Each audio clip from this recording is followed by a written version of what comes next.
जगतसिंहपुर जिला तीर्तोल गोपिया कुदठारे चलित वर्ष चेलीतेल बालीजात्रार चतुर्थ संध्या अनुष्ठित हो जाइछि।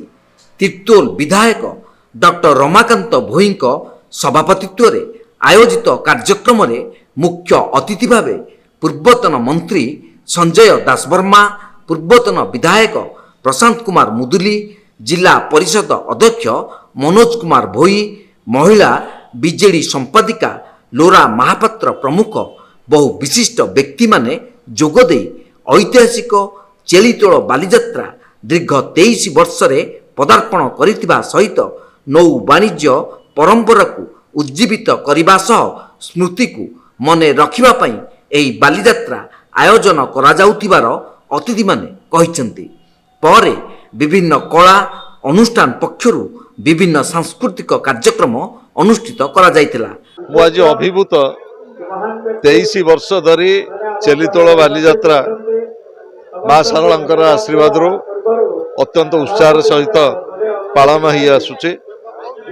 ओडिशार संस्कृति परंपरा एवं आमर समुद्र समृद्ध नौ वाणिज्यर जो समृद्ध परंपरा रही से स्मृति की रोमंथन करने ये संस्कृतिर जो जययात्रा रे चेलीतोल बालीजात्रा गोटे गुरुत्वपूर्ण भूमिका रही एवं आज ये एक गण महोत्सव रे परिणत होती। मु आशा करुच्ची ये आगामी दिन में आहुरी उत्तरोत्तर उन्नति लाभ करिब।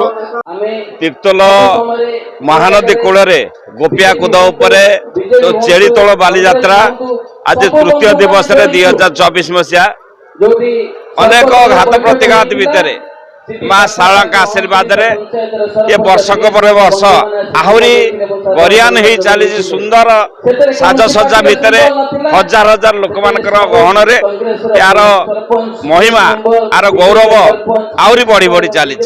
ये सब संभव है केवल माँ शारदांकर आशीर्वाद एवं तीर्तोल साधारण जनता आशीर्वाद ये संभव है।